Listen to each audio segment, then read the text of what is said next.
up, Bitcoiners? I just had an awesome conversation with Mallory and Scott Sibley. They are awesome Bitcoiners and educators that have put together the SHAmory game and now Goodnight Bitcoin, which is an amazing book that is really primed to teach people about the history of how Bitcoin and the Bitcoin network happened. SHAmory teaches people about how the Bitcoin blockchain works in an awesome game of memory. And y'all, these two have done some incredible work of creating these sneaky little orange pills that educators and Bitcoiners and children can all start understanding a lot of the crazy, complicated, big ideas in Bitcoin in a very just natural and intuitive way. So this was a really great conversation. These are a great family that's doing great things to make Bitcoin more, family friendly and more wholesome. And again, great education. Check out SHAmory, check out the game, check out the book, learn more about everything they're doing, and enjoy this podcast. Yep.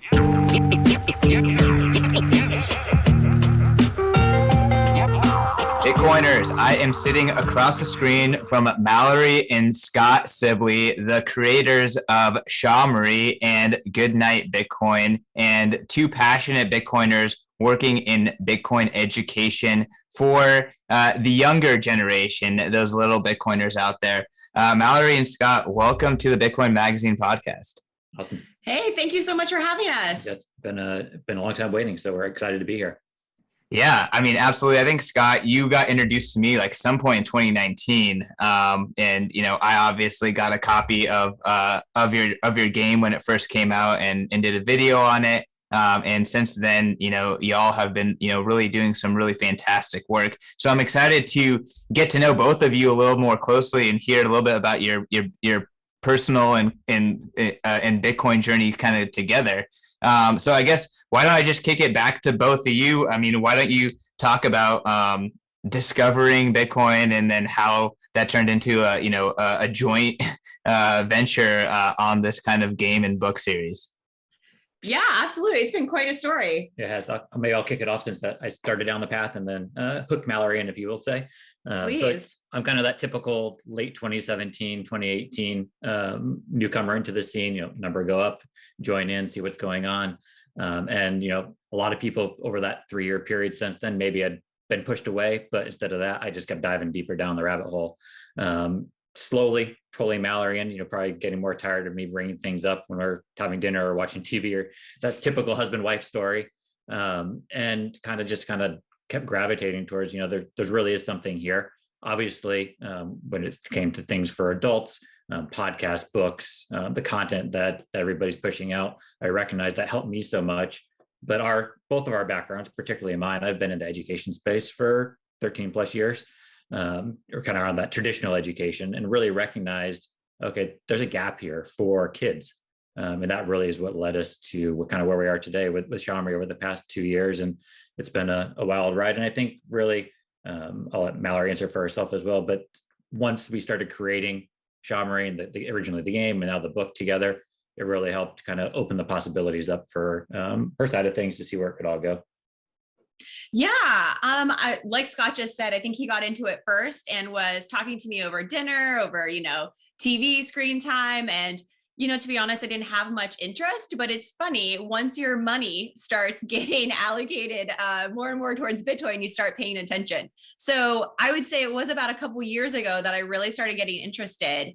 And that's when we started having conversations around teaching other individuals, and we have a daughter ourselves, and how could we start introducing these really basic elements to her. The card game came first, and now we're happy to talk about Goodnight Bitcoin, our newest release, kids book that talks about how two little friends, Satoshi and Xiao, go on to create Bitcoin money. Yeah. And actually, I'll just put a fine point and maybe bring it full circle for this audience. We were at obviously Bitcoin 2021 last year, had a little table set up in the esports room. And that was a overwhelming experience in a positive way, just the amount of reception we had.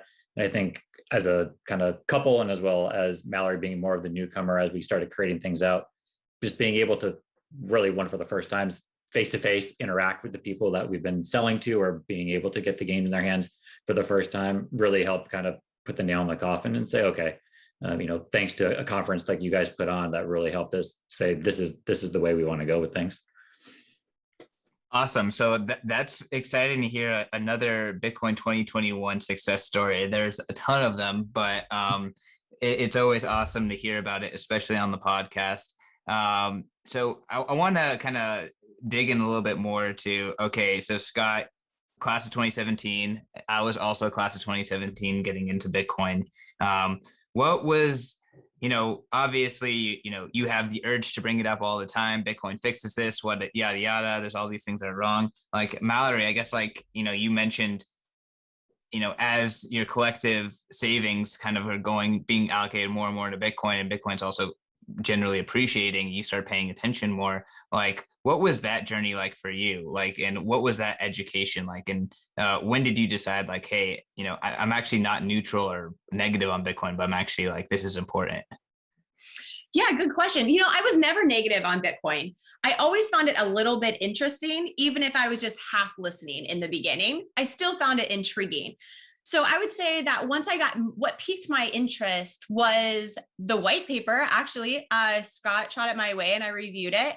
I also started listening to some podcasts, and then Scott and I would just have lengthier discussions. And I wanted to know a bit about the intricacies of it as well, about mining, about how many would be created, why, how many could be created each year. I kind of wanted to know those details. So once Scott started explaining those to me, on a very, very, very basic level, I started to get more engaged. And then, of course, when we started making a little bit more money, that made me more interested as well.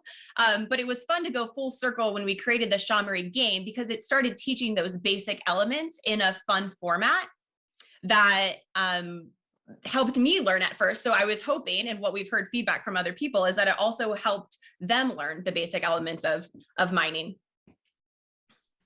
Okay, so obviously, I think SHAmory is not just something that can help children learn, but adults too, because we have a massive information asymmetry, right? In terms of, like, here's this thing, it's really important for Bitcoin, it's potentially really, really important for energy generation in the future, and like the future of mankind to some degree, but yet the world doesn't understand it. Generally, the general narrative is that it's bad or wasteful or could be done better.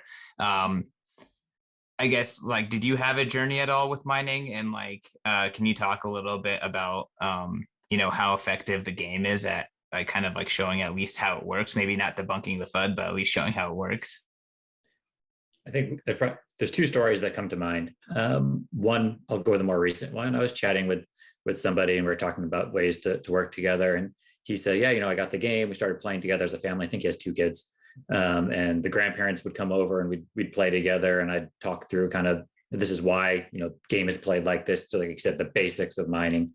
And he said I think it was within like a month, the grandfather had gone out and started mining himself because he started playing SHAmory. And it blew I hadn't heard that before. That was a new one. It was about a month ago. And so I said, wow, that's something. We hear about the kind of the kids getting pulled in or stuff like that, but to hear a grandparent really engage that much was shocking. Flipside was one of our first live events here in Southern California. We were up in Orange County, and there was an individual involved with one of the larger public mining companies. And he was standing there, came over to our little booth. I'll leave him anonymous for now. He said, wait a minute, is this game teaching kids or adults about like the mining process? And we're like, yeah, that's how it does it. He's like, this is amazing. I'm looking for ways to teach my new employees, my board, potential investors about mining all the time. And this does it in a way that's more simple than anything I've ever seen. And to have somebody at the top of a public mining company say something like that at our first event in person ever, because of COVID and all the shutdowns in California, it was probably just an experience that we could have never anticipated that morning when we went and set up our little table there. So those are 2 kind of spectrums where, yet, like you said, it's not just kids, it's adults. being able to kind of learn the concepts in an easy way. That's where it all starts. Make it easy, and people can grow from there. Wow. So again, SHAmory is kind of like the game of memory mixed with like the basics of how mining works. Do you guys want to kind of talk about the process of like one, understanding it yourself and then distilling it into the game and what that was like? Just because like I never thought of it this way, but like theoretically, I could see every single mining firm as part of their onboarding kit is like, all right, we're gonna play SHAmory, and like this is, you know, make sure you understand how this tech works. I think that that's kind of just an amazing example of like the distillation of a complex idea. So back to y'all. Yeah, do you want to kind of walk through the gameplay? Sure. Yeah, we actually have the card game right here, so that can kind of be a visual. Sure. So it starts off, like you said, with the game of memory, where we have these fun little characters, all different colors. Kids like them, adult likes them, and they're going to start down face down on the table. And then, there you go. CK's got it. Oh, perfect. There we go. There we go. Oh, go ahead. You're going to basically, you're trying to match a nonce and a target. So yes. Pull out one of those targets.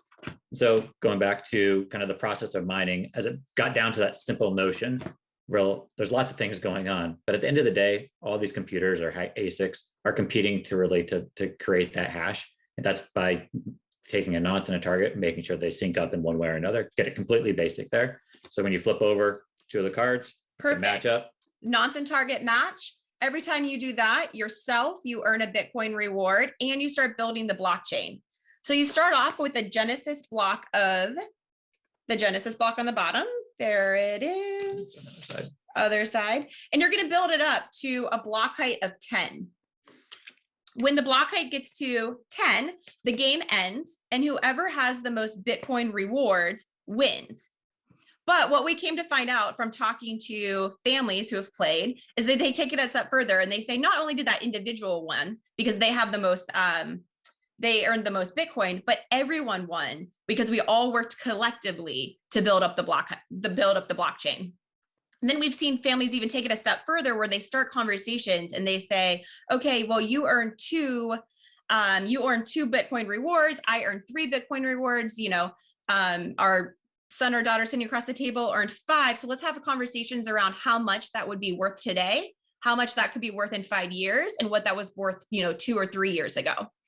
So lots of conversation that's happening. And we've been, just overwhelmed with the feedback. Yeah. And to your point, CK, some of those conversations on kind of the company side of things, we're very interested in working with those organizations to be able to, whether it's onboarding or marketing materials for conference swag, all the above. We can do branded games, branded books if we go that direction. But those, to your point, those are the ways that as new people come into the space, they can kind of get low stakes, start learning the basics. And that's kind of the role we look to play in a fun way.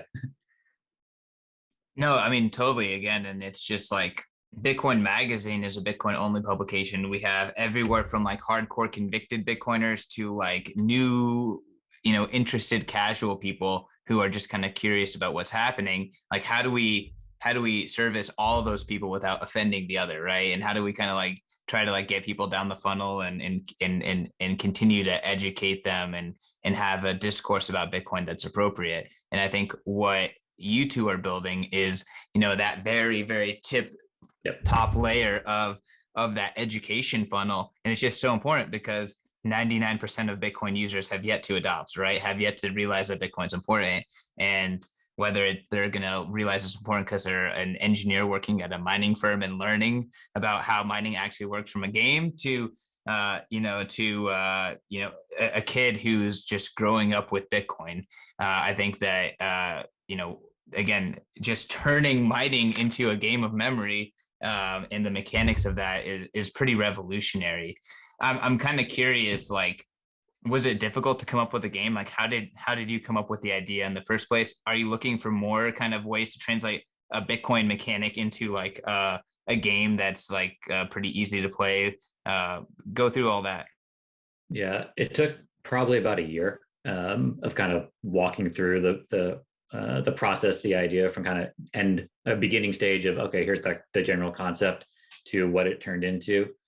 We had a lot of different versions of it. So at the end of the things, like we searched for those, there's kind of the fun monsters on the cards.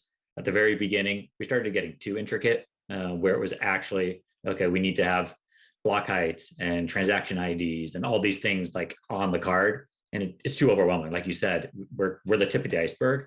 And so kind of going through that process, it was one of the hardest processes unrelated to Bitcoin was finding kind of the designer to be able to work with. That's not, ideally you wanted to find somebody who had a Bitcoin background. That proved to be a little too difficult given what we were trying to do.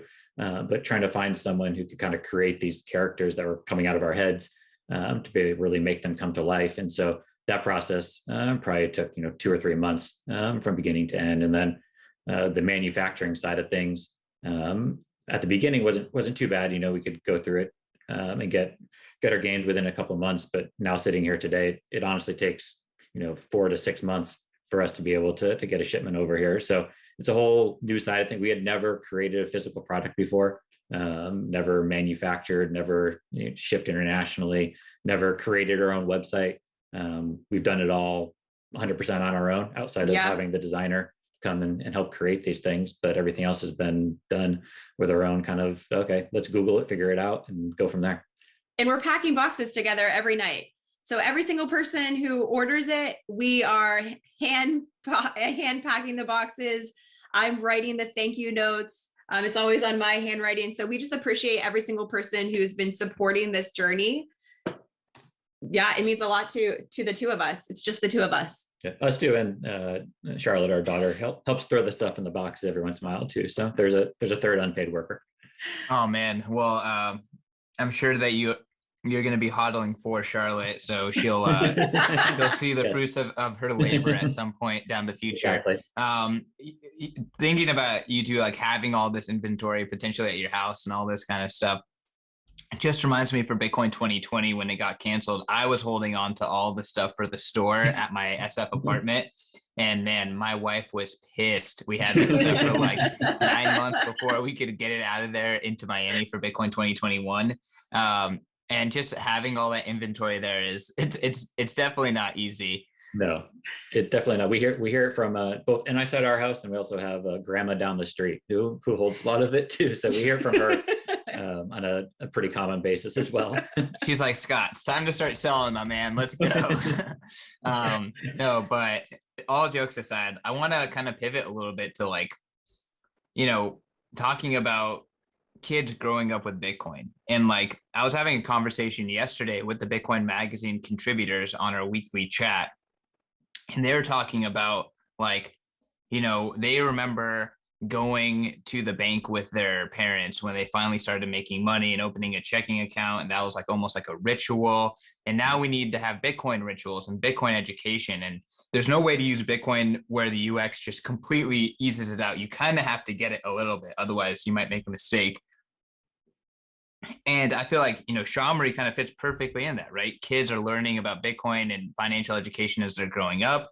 Bitcoin is a part of their lives. They have to understand at least some of how the blockchain works, at least to kind of get how their money works.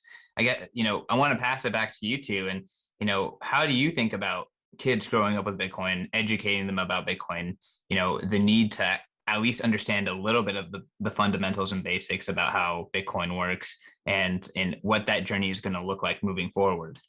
Yeah, I can take it for how we talk to our daughter right now, and then Scott can take it for when she gets a little older and how we might talk to our nieces or nephews. But, right now our daughter is Charlotte and she's only 2. So very, very young, but already she understands the logo of Bitcoin, and she understands that she could use Bitcoin to purchase items in the same way that she could use a printed money.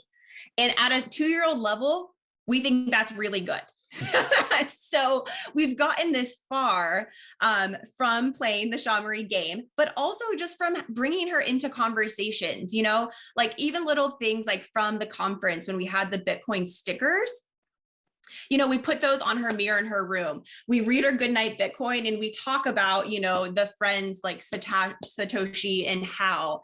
And we talk to her about, like, if you earn this Bitcoin reward, you could buy, this toy at the store, or this train, or whatever it is. We bring it down to her level. And I think just bringing her into conversations right now, just the idea that she's aware that Bitcoin exists and that she could use it to purchase things is, in my mind, really incredible for her age. Yeah. Now, when she gets a little older, we're going to have to bring her into more detailed conversations. But I think that's a way that parents who, already have Bitcoin themselves, but they don't know how to start those conversations, they ask us that. And we always just tell them, like, make it as simple as possible. Kids really like simplicity, and just what they hear, they absorb. Yeah, I think all those are perfect points. And over the summer, we were at the park, and I was overhearing a group of, say, 5 or 6 kids playing. I think they're playing some sort of game of capture. And one of the kids got captured, and he started negotiating his release from being captured. And he started doing it by offering them the Roblox, kind of the digital currency in whichever video game that's in. And I knew this from the beginning, but I was sitting there thinking, anybody who doesn't think that these kids are going to have trouble with something like Bitcoin as they grow up is crazy. They're already interacting with digital currency on a daily basis when they're playing these video games. Groups like, Thunder Games and McGox that are incorporating Bitcoin into the games, that's only going to ease the adoption with stuff like that. So I think whether it's physical games like ours or games like video games, that's going to help, as well as, going to Mallory's points. Yeah, right now Charlotte's 2. And we just kind of talked to her about how things can get purchased using Bitcoin. But I know of other parents. So, for example, Daniel Prince paying Lauren in sats every time she's helping to host the podcast that they're doing together, things like that. So for chores, you can really set up a non-custodial Blue Wallet to be able to have, so you can have less control, still less worry about something going on. Those are all okay. Have something simple. Open up their own, not the debit card, but actually just have their own Fold account where every day they can go in and spin the wheel. That's something very simple. You don't really have to worry about them losing it per se. It's all built into the app. So things like that can all really wrap around to kind of help that adoption. And truly, that's not just for a 2-year-old or a 6-year-old. It could also be for a 60-year-old. We all have to start somewhere.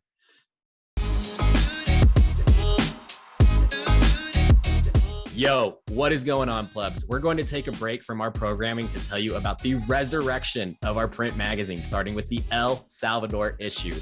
Starting this fall, Bitcoin Magazine will be available on newsstands nationwide and at retail stores such as Barnes & Noble. Don't want to get off your couch though? No problem. You can also go to store.bitcoinmagazine.com. So skip the line and get each issue shipped directly to your front door with our annual subscription. I'm talking 4 issues a year that contain exclusive interviews and profiles with leading Bitcoiners, actionable insights on the state of the market, breaking news and cultural trends, along with powerful photos and artwork from the best artists in the world.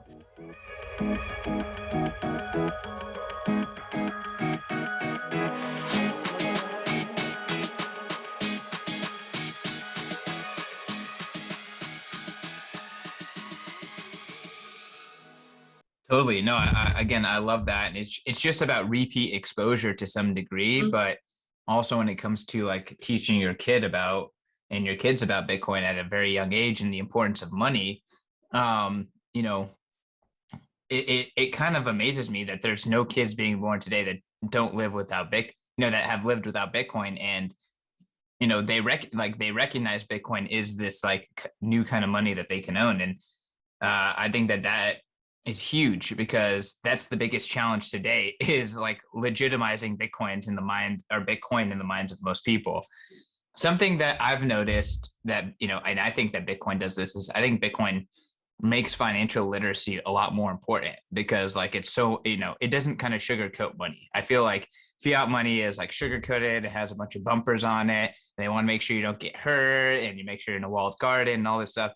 And Bitcoin's so raw and real, and like, if you make a mistake, it's over, that kind of thing. And you need to understand why it's better because of its real monetary features, that it almost like is like this catalyst for financial literacy.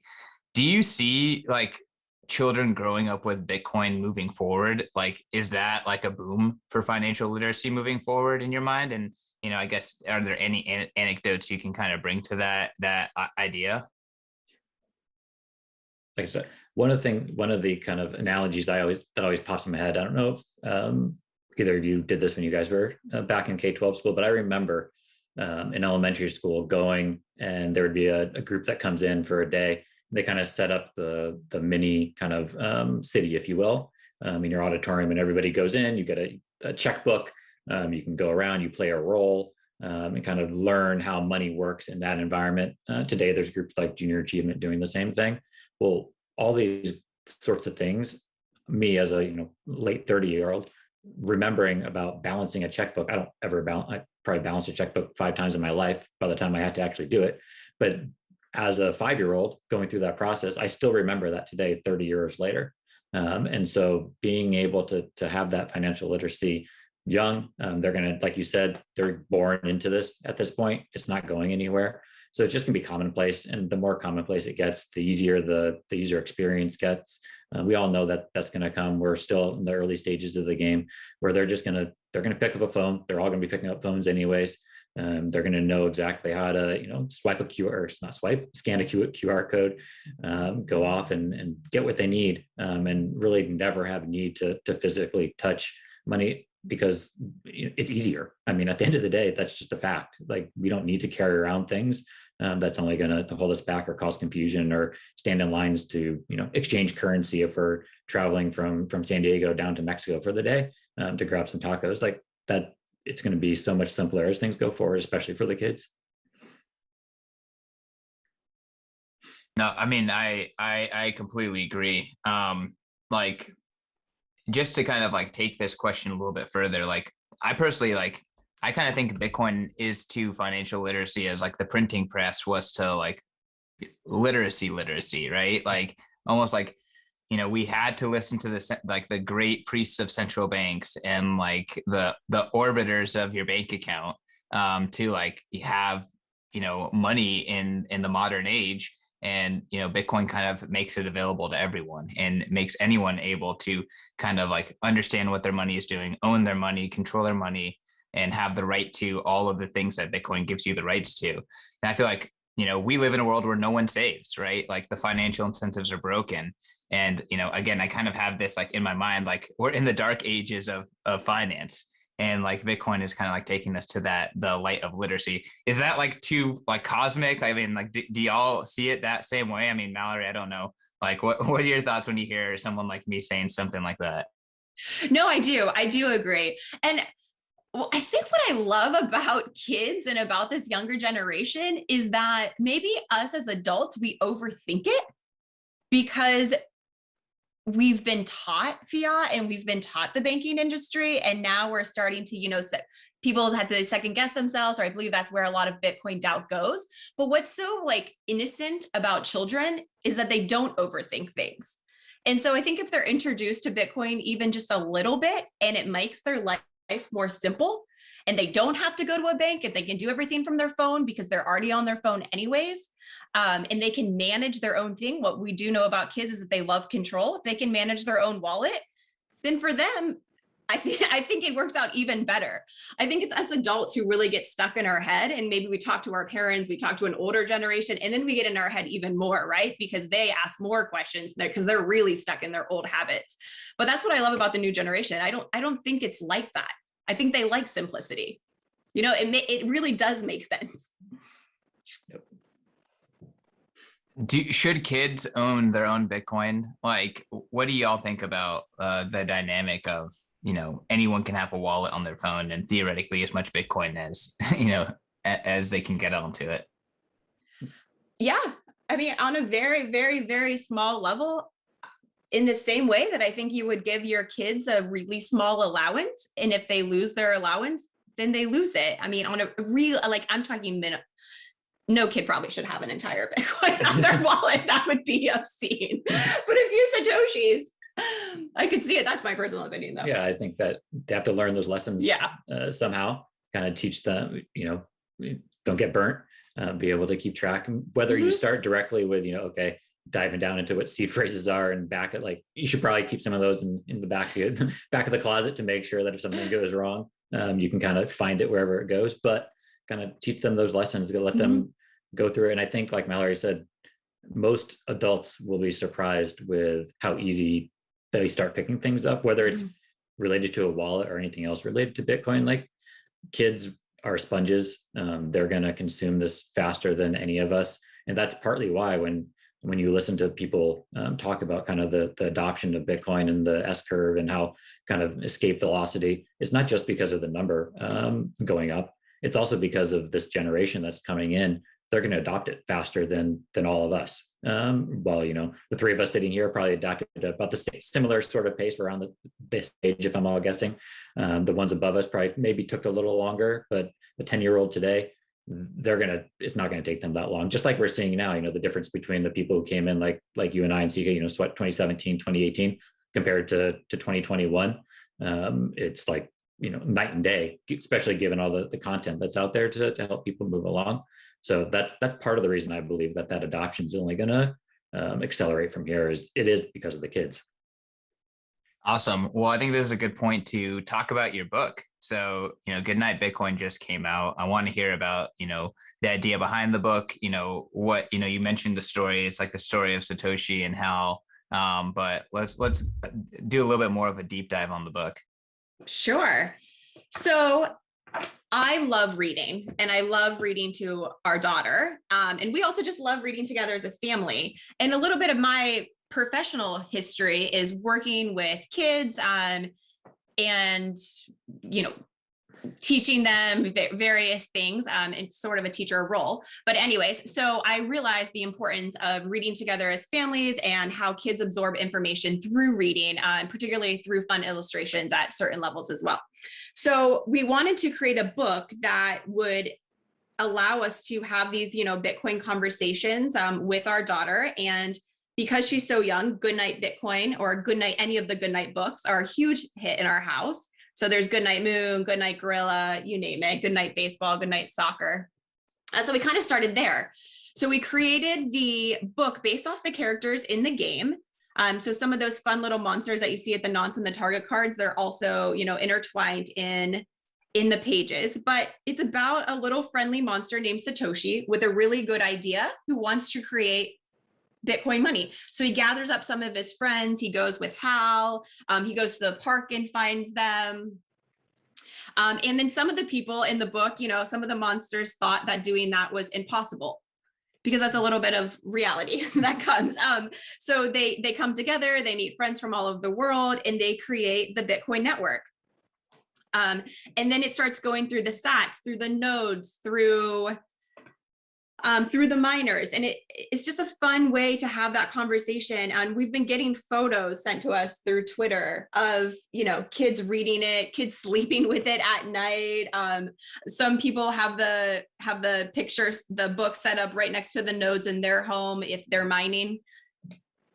Yeah, all those are awesome to see all the time. And part of the reason not only we went this direction because our daughters in that 2-year-old kind of toddler range is the game is really good for kind of that 4 or 5 on up through adults audience, but really to fill that gap from infant to 3 or 4-year-old, where these books are so common. And so, yes, it's a very, very simple, easy to digest storyline. It's not meant to dive deep into the weeds of what's going on, but just kind of lend those basics in a fun way. And going back to kind of your question around how the game was created, part of the reason we ended up going with kind of this Bitcoin monster theme in the game is because we recognized, okay, this ideally isn't just a game. We want to keep it spreading it out from there. And ideally the same concepts seen in this start of a game can be spread to other things. And so that's why it took so long to kind of create these monsters, have them be engaging for not just kids, but adults too, and kind of be able to leverage those throughout many different products and different ideas that we have in the back of our heads. And so, yeah, the game was kind of the book was that next step, just kind of fill that early gap. Obviously, it's really a niche within a niche. So it's the Bitcoin audience niched down to Bitcoin parents or adults who are trying to orange pill friends who have parents. So it's an easy way, low stakes. Hey, here's a book, read with your kids, have fun with it. and kind of put it in the back of their heads. Maybe it's, 5 years from now, they remember, oh yeah, I remember reading that book. I can become more comfortable with the concepts around what a node is just from hearing the word once. Mm-hmm. And that's really what studies say. Once you start hearing these words over and over again, even if you're not understanding them, that helps lay that foundation of comfort, so that whenever the time's right, it's going to help you kind of take those next steps. No, I mean, again, I love it. And like talking about it's like the game is like, how does mining work? The book is like, how did the Bitcoin network get created, and how, like, almost like, how did Bitcoin get bootstrapped? Yeah. And it's like, these are big ideas that, you're kind of distilling into a way that's like very just natural to almost anyone, really. Like, if it's natural to a toddler, then or a 2-year-old, then of course it is understandable for someone who's older. I'm curious, what's the next kind of like story or education about Bitcoin that you're looking to tackle, and even like, how do you even get inspired? It would be an interesting thing to hear. They kind of just randomly have that moment of epiphany, to be all honest. I have a game in the back of my head, built kind of around the concept of the Lightning Network. I haven't started fleshing it out yet, so not exactly sure how it will take shape, but that, at least in the back of my head, is one of the next things. We've also always had in the back of our minds being able to create, turn the monsters into animated videos. Mm-hmm. So being able to spread that, whether it's actual movies or series, and being able to license them out and work with other groups to be able to do that, or being able to build curriculum and video content around the game. So we actually just created a video, our first video related to that. There's 4 others that we've scripted, that we're looking to have created. And so kind of that video curriculum side of things is also something we're looking to explore, both internally as well as with some others that we've talked to, especially people like Isaiah Jackson, and the work he's doing with the kids. So he has he calls them the summer camps, but they're going to be held around the year. So the camps that he's putting around, the first one was in Charlotte over the summer, where he had 50 kids in there for about 2 weeks, I believe. Part of that was using SHAmory to learn about mining, and going through that process. So we're going to keep working together on some of that stuff. There's a gentleman out of Slovakia, Dusan, who his mission is to educate 100 million people about Bitcoin by 2030. He's working with a few hundred schools in Slovakia to embed it into their financial literacy curriculum over there. And so he's got about 50 games that he's starting with to start pushing it through that network over there. So a lot of it does also center around, okay, this is a game, it's STEM authenticated. So for those who may not be aware what that is, so STEM is science, technology, engineering, math. And it's a very common vernacular in the traditional K-12 sector. And so our ability to get the game certified, it's not an easy thing to do. Certified to be STEM authenticated really helps us, for the game specifically, get it into that traditional education system, hopefully, to be able to, okay, it's got this seal of approval that lends the gateway to open the doors. And that just those little things can help us kind of break the barriers down into the more traditional networks that they're not going to go away overnight. We know they're rapidly changing. So the more we can work together to try to make that happen, we're all for. I feel like this game is like this secret little orange pill that you're sneaking into all these little places. It's really exciting. And yeah, I mean, it makes sense. Like, covered the story of Bitcoin, the lore of Bitcoin in a book, covered how the main chain, blockchain network works. Next is covering Lightning. So I kind of see a pattern here, and you're tackling these big subjects in really awesome ways. So I definitely have to applaud you and you and Mallory on doing such a great job. And I'm really excited to see, what comes next. Kind of curious, if you two were to each kind of have a last word for the Bitcoin Magazine audience, what would that be? And I guess let's start with you, Mallory. Like, what would you want to see from this audience of hardcore Bitcoiners? What would I want to see? Well, keep giving us your feedback because it is just the two of us, Scott and I. I'm always trying to grow my knowledge, and I'm always interested in feedback of people who have purchased the game or who just enjoy the idea of SHAmory as an education tool. If they have an idea of a game or a book or something that we haven't thought of yet, a video, a cartoon that could push our mission, which is teaching kids and families and parents of all ages in a fun, engaging way about Bitcoin. If anybody has any ideas, we're really open to it.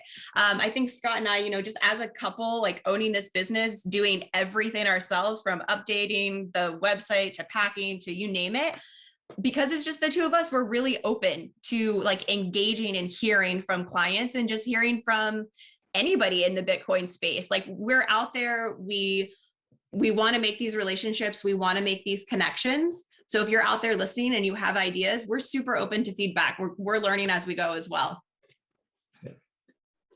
I'll second all of that. I guess I'll also add on, like you said, CK, these products can be both the game and the book, kind of the secret orange pill. So for people who are out there, both, in the US and worldwide, because we know this is spread around everywhere. If you're running Bitcoin meetups, if you're looking for ways to engage with those sorts of things, we've started here in Southern California, working with the San Diego group and the Orange County group and the LA group, who are all awesome. And we've seen kind of the way that being engaged with those networks can help not only us, but also help those groups kind of bring people in. So if you're already running a Bitcoin meetup, if you're thinking about it, you want to kind of work together to leverage what we're building to help your network, shoot us a note. We're always happy to connect. We can connect virtually. If you're close by, we can try to come out. And so there's that sort of thing.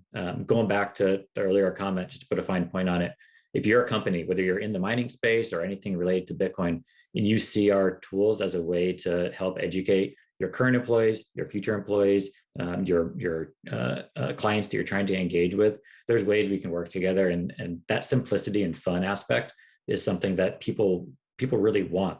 And so kind of being able to be open to those discussions as well is what we're happy to. And last but not least, we'll obviously be at Bitcoin 2022 next year. We got a ways to go, but come visit us. Come visit us. We'll be set up there. So come say hi and get to meet you in person. Awesome. Well, I love it when you end by talking about the Bitcoin 2022 conference. We're working hard to make it just, head and shoulders above Bitcoin 2021, which was already quite the amazing gathering of Bitcoiners. I'm curious, Scott, where can people find or learn more about you and SHAmory and other things like that on the internet? Yep. So SHAmory is SHAmory.com. So SHAmory. So we never touched on this. The name SHAmory comes from the mixture of SHA-256. So that's the hashing algorithm found in the Bitcoin network, mixed with Mori, which is the end of memory. So going back to the earlier comments, the game of memory. So smash those things together. That's where the name came from, for those who are curious. But SHAmory.com is where you can find the website. On Twitter is where we're the most active. So there's Play SHAmory is our Twitter handle, or myself. I'm Scott M. Sibley. Mallory's the lucky one who gets to stay off Bitcoin Twitter and live blissfully. And so you can find myself and find us in either of those spots. We're on Facebook and Instagram. We're not too active over there, but Twitter is the best place, for the website. And anybody who's interested in grabbing a game or a book, feel free to use the code Bitcoin Magazine for 10% off. Welcome to drop that in there anytime, and we'll send stuff your way. And whether it's us or the little Charlotte packing it, it'll be hand packed and sent off to you. Man, well, I'm going to have to put in an order using my own discount code to get the book. I have Bitcoin Money by the Bitcoin Rabbi on my coffee table, so I have to add Goodnight Bitcoin to that. Perfect. So all my guests can, educate themselves about, how Bitcoin works and the history. Both of you, thank you so much for coming on the show. We'll definitely put the promo code into the show notes as well. And yeah, to all the Bitcoiners out there that are unfortunately on Bitcoin Twitter, I'm also there at CK_snarks. You can find Bitcoin Magazine, this podcast, and everything else that we're doing at bitcoinmagazine.com. And anywhere where you listen to podcasts or watch videos, we're there. We're on Rumble, we're on YouTube, we're on all the podcast players. So give us those 5-star reviews, give us a share, check out SHAmory and all the things that are coming out from Bitcoin education. And with that being said, stack sats and catch you later. Peace.